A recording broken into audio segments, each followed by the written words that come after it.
Welcome to another episode of the Hong Hoops Report. Is it recording? Sorry, Kev. All right. Three, two, one. Welcome to another episode of the Hong Hoops Report. I'm Omo Claire. He's Kevin McPherson. Kevin, slow period for basketball right now, but we actually have a lot that we need to talk about. And I believe the biggest news of the week that Hong fans are probably the most excited about is this ACC-SEC matchup, Arkansas's matchup, Duke. What was your reaction to this news?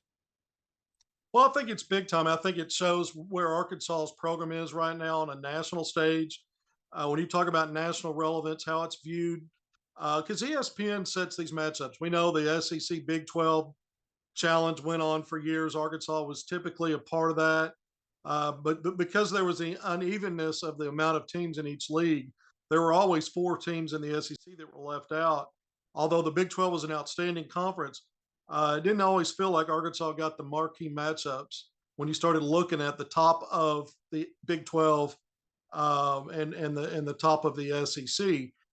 But over the last few years under Eric Musselman, Arkansas has moved the needle as a program, especially when you look at postseason success, back to back Sweet 16 runs, including two consecutive runs all the way to the Elite Eight. So I think Arkansas, now that the Big 12 SEC challenge is defunct and we move into the ACC SEC challenge, Arkansas gets that immediate respect, not only landing Duke, who's obviously, when you look at Duke, it's Duke in North Carolina. When you look at the ACC, there's been other great teams over the years and programs, but Sure. those two, typically rule that league, and they're definitely the centerpieces surrounding that as a basketball league that forever, for decades, was known as the best basketball league consistently in college basketball. So Mhm. to get Duke says a lot about not only where Arkansas is a program right now, but you get them at home, you get them at Bud Walton Arena.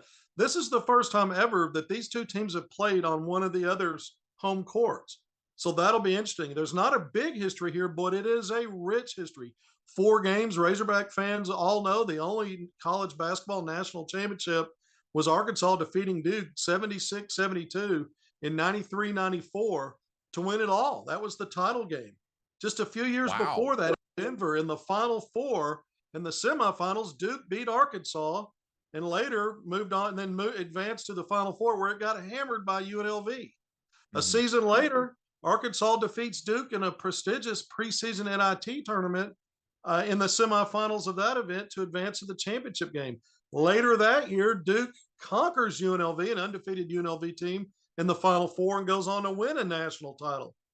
So there's a rich history here. And then between this coach, Eric Musselman, and that Duke program and Coach K's last season in the NCAA tournament in that second of back-to-back Elite Eights, Arkansas loses to Duke. Duke moves on to the Final Four and loses in the semifinals there. But look, Arkansas has a rich history playing Duke, but it's always been in a neutral site. I just went through the rich history deep into NCAA tournaments on 3 of those.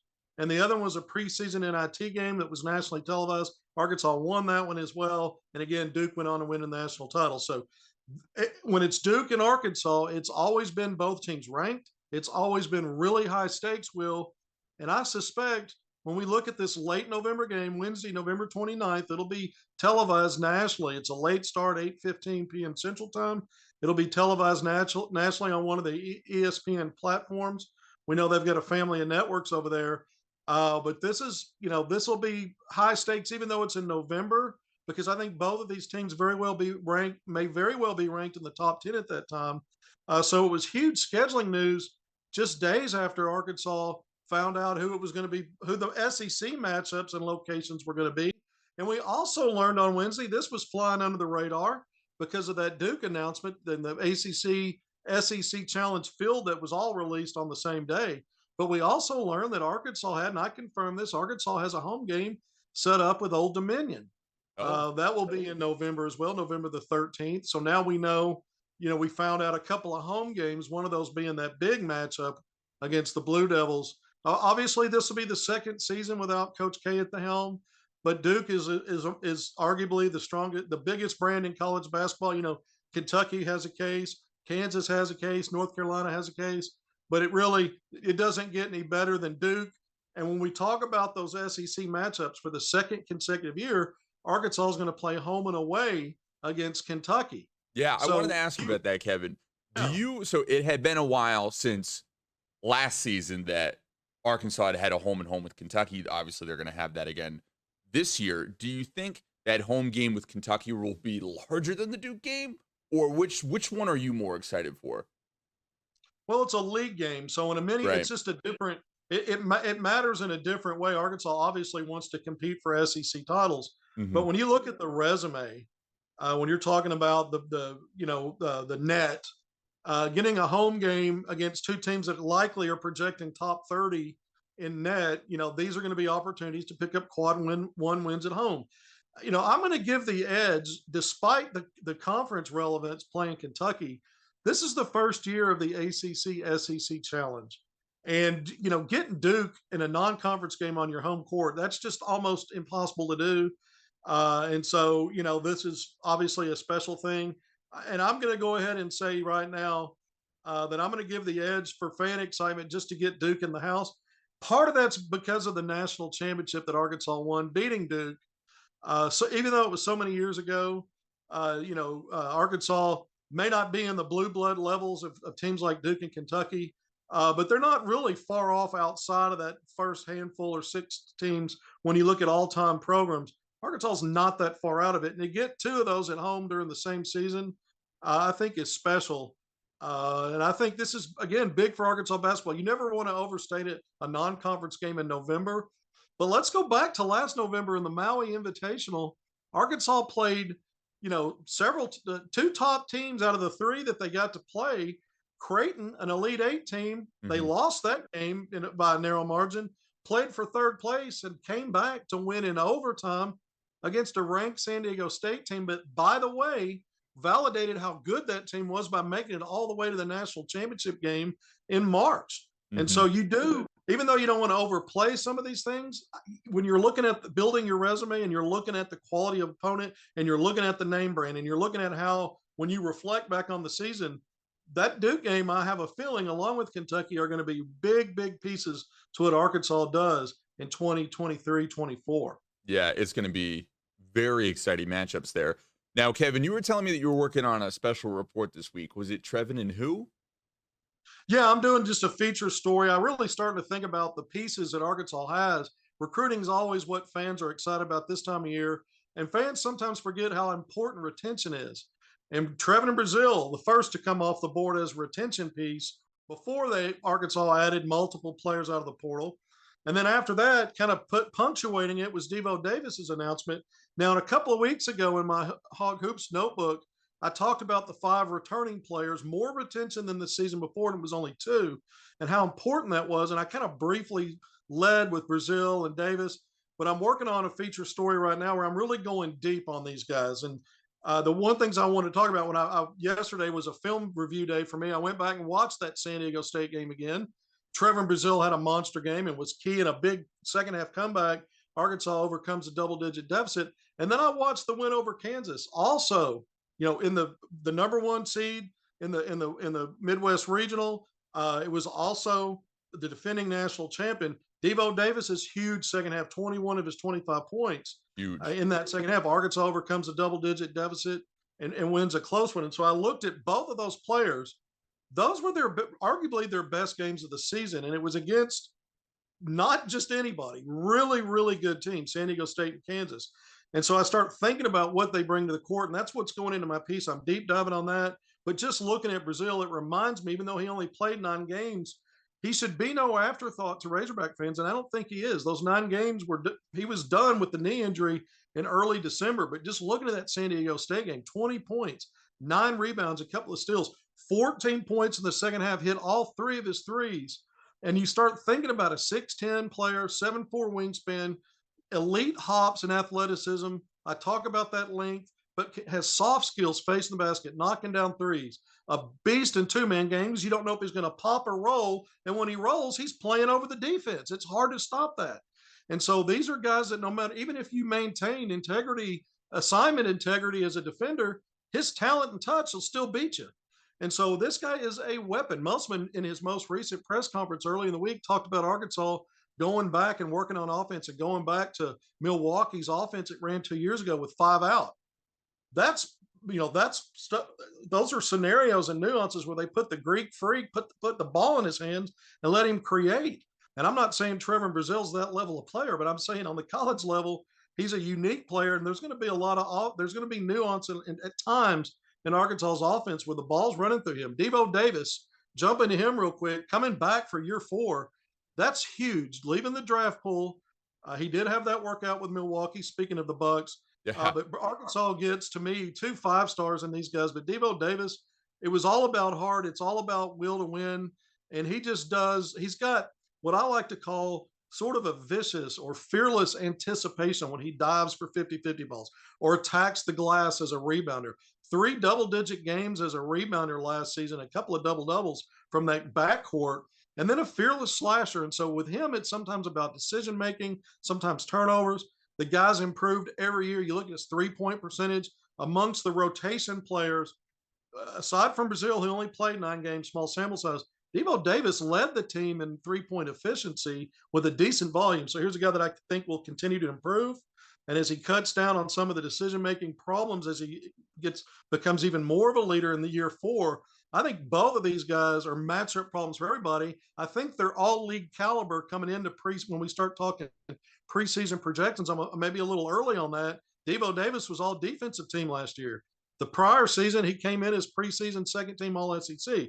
So we know he's an all league performer. I think Trevor Brazil, Muss has called him one of the top 5 players in the SEC last year before he got hurt. So both of these guys not only set the table, front court, back court as a duo, they not only come in with all league stuff, but I think they put Arkansas in the conversation, not just about top 10 rankings, but as a team that should be seriously considered preseason to have a chance to win the SEC, which, as good as the postseason success has been, Arkansas under Muss has yet to do that. They finished second.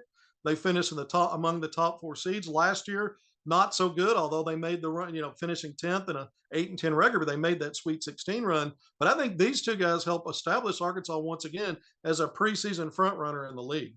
Yeah, absolutely, Kevin. It will be very exciting to see what they accomplish this year. Remind me what Arkansas was ranked coming into the season last year.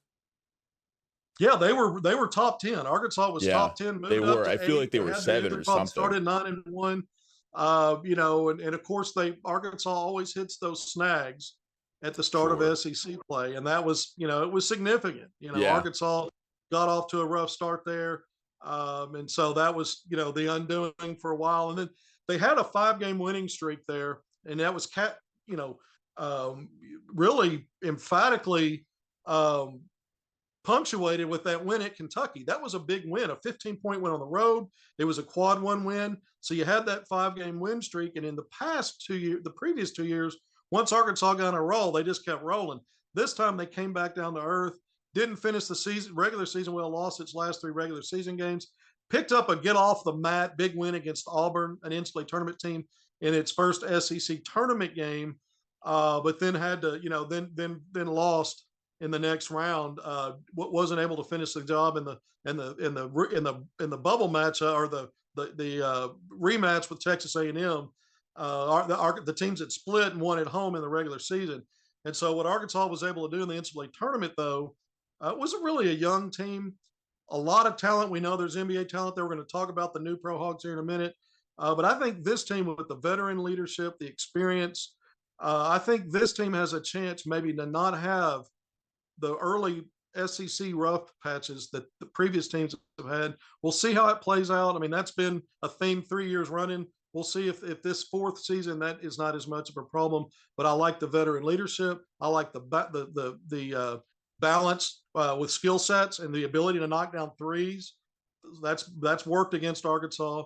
But I love, again, Brazil and Davis leading the way. Yeah, absolutely. Debo has been firing off a bunch of those late night tweets from the gym showing that he's putting all that work in. So I'm sure you're seeing those as well. Excited to see what he does this season.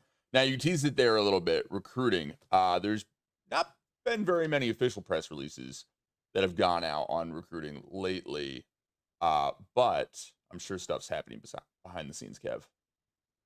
Well, there always is. We know we talked about last week about Chandler Lawson, the addition of the 6'8" combo forward out of Memphis. Sure. And I mentioned that as soon as the next 48 hours, that was a week ago, as soon as the next 48 hours, there could be an announcement with another commitment. That didn't happen. First, I was told Monday, then likely Tuesday.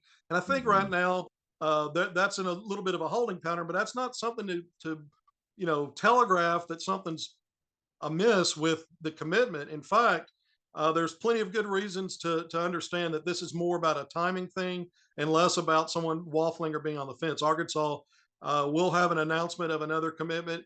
How soon that'll be at this point, I don't know. But it's coming down the pike. And look, Arkansas, again, when you look at this roster, when you look at the retention, you look at the backcourt players, 5 of them that they nabbed in through early and mid-April. The most recent addition of Lawson, that 3-4 combo, that versatile defender got type. And I think this next piece might fit into the same mold. Now you're talking about what I was going through with experience. Anytime Mhm. you're getting guys out of the portal, you're getting experience. You're getting college experience players. And I think as good as Musselman's been doing both portal and high school recruiting, we know guys like Layden Blocker, Bayfall, the 2 high school signees that did it early. They got off the board early back in November. This is more portal heavy. And with 5 guys coming back, I mean, you're talking about a lot of experience and talent. And so I think the dynamics as Arkansas wraps up portal recruiting, when we reflect on it, going into the season, getting through summer and fall workouts as we get into November and the start of the real thing, I think fans are going to see an elevated. I don't know if it's just a matter of just on court chemistry or understanding about what's expected to play at this level. Because as good as the talent was last year, you saw the growing pains with true freshmen, so Yeah. many of them. And Yeah. I think this group, when we look back on it, by the time we get to November, not looking back on a season yet, we're just getting started on the season, but looking back on how recruiting played out and how fall practice played out, there's going to be a sense of a team that's maybe more battle tested and ready for some of those big November games. We mentioned Duke in November, late November, but before that, just a few days before that, Arkansas is in the battle for Atlantis. Teams like North Carolina, several other high major programs in that field. We don't know the first round matchup for Arkansas yet and how the rest of the field sets up. But Arkansas, I think, will maybe be a little bit more prepared based on experience, with not a lack of talent, to go into some of those games. And Arkansas did well last year despite guys being injured early on and lack of experience in non-conference. I think this non-conference might be a little tougher, but I think Arkansas's experience is going to help them get through that before SEC play. All right, Kevin, Pro Hogs. We always talk Pro Hogs on the show. We have 4 new Pro Hogs to talk about. 2 of which signed their contracts this week. I'm sure Jordan Walsh also signed a contract as well. What are we hearing on those fronts? Well, I'm all up to date on the Walsh news. That is the majority you're of my Boston Twitter feed. Guy. You're a Celtics fan, but Yeah. the contracts are out of the way, and guess what starts tomorrow? Basically 24 hours from now, as we tape this, Summer League. It's not the Vegas Summer League, which is all the teams. That's a few days out. That's later in the week. But you get two little. Well, I'll call them appetizers. The California Classic, 4 teams making that filled up, and then you've got the Salt Lake City Summer League. And so these are just a couple of 2 or 3 days worth of games leading into Las Vegas, where all the teams will be. But you got some Pro Hogs. You're going to have 3 Pro Hogs expected to play tomorrow, Will. It starts at 6 p.m. Central on NBA TV. The Sixers and two-way signee, you know who it is, Ricky Council IV, will be debuting. I expect he'll play in that game. But the Sixers get out of the gates at 6 o'clock.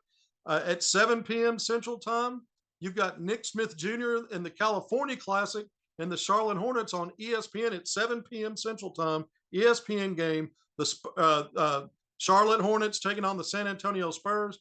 For anybody expecting to see Victor Wembanyama, don't expect to see him. It's been reported that he's not going to play until they get to Vegas, and so I don't expect, unless they something changes with the Spurs, he won't be in that game. But the good news is Charlotte and the Spurs play their first games in Las Vegas against each other again, so we may be able to see Nick Smith Jr. and Victor Wemby on the court at the same time when that happens. But to follow that up, that's 2 Pro Hogs so far at 8 p.m. Central Time.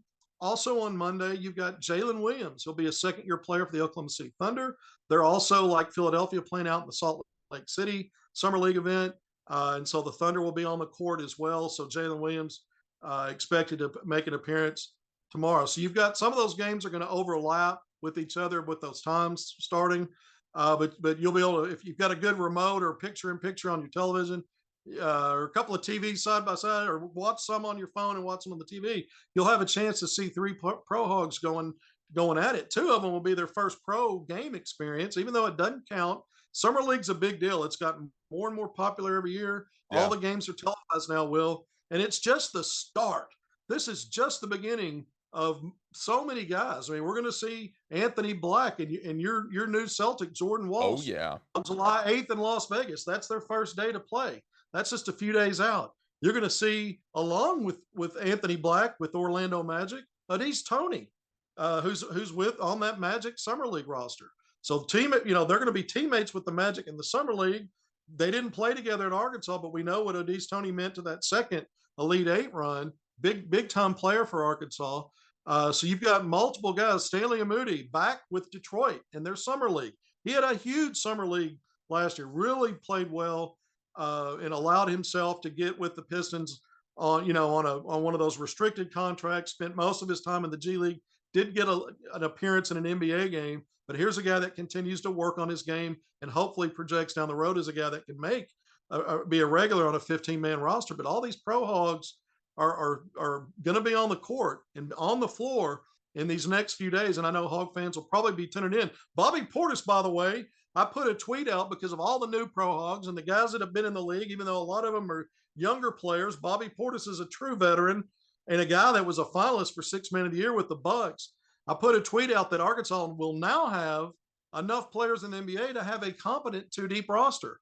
Of course, Bobby Portis would be a starter in that scenario and would be the anchor of that team. But I liked it because that tweet was out there for a while. Bobby Portis retweeted it, and he had a little comment in his tweet referring to it as NBAU.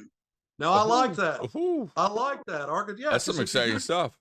If you got enough guys in the league that can give you a 10 deep, 10 players and go 2 deep, it's a valid point that Arkansas, and this helps recruiting, Will. That's why whether you're a huge fan of the NBA or not, as a Hog fan, you understand how important it is to continue to bring in players of high caliber who want to get to that level. You got a coaching staff that has that experience. You've got results on the court, added exposure, making deep runs in tournament play, and you're getting developed. So it all snowballs and is circular and helping your program out. Yeah, absolutely, Kevin. I don't think I've ever been this excited for an NBA Summer League to start. Obviously, very excited to see Jordan, but Nick, I mean, we're going to see how the knee's doing. I know he's saying that it's 100%, but there's still a lot of things to look out for. AB, obviously, Ricky, very excited for that as well. It's going to be an action-packed Summer League, but Kevin, as always, we're going to have a whole bunch of stuff to talk about next week. So don't forget to tune back in, but that's going to do it for your Hog Hoops report. Thank you for watching, everybody.